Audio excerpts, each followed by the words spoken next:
गाड़ीर कागजपत्र जांच पाई 3 मास समय मागिले ऑटो चालक।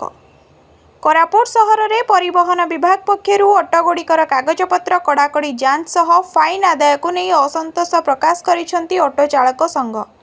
एने ऑटो चालक संघ पक्षर जिलापाल को दाबीपत्र दि जाइछि। संघर कहवा अनुसार कोरापुट रे ऑटो चलाई अनेक व्यक्ति जीविका निर्वाह करुचंती। एबे ऑटोर चाहिदा कमिबा सह यात्रीक संख्या कमिबा जोगु मालिक मानकर आय मध्य कमिथिबा बेले कागजपत्र ठीक करिबा नै आर्थिक चाप बढ़िछि। तेणु ऑटो चालकंकु कागजपत्र ठीक करिबा पई 3 मास समय देबाकू संघ दाबी करिछि। एनै कोरापुट परिवहन अधिकारी को मध्य लिखित अनुरोध करा जाइछि।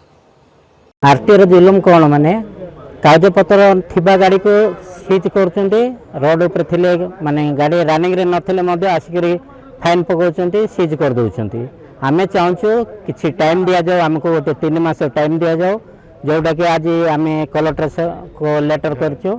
और मुख्य दाबी जद्यपि लीगल एक्शन से आम ऑटो प्रति नौकरी तेज आम कलेक्टर पाक आम नवेदन करूँ जे मेमोरेंडम गोटे देचु आमको 3 मास मिनिमम आमको 3 मास समय दिंतु। ए गरीब पिला माने बंचवाई धीरे धीरे माने पैसा कलेक्शन कर निजर गाड़ी कागजपत्र को बनाइबे।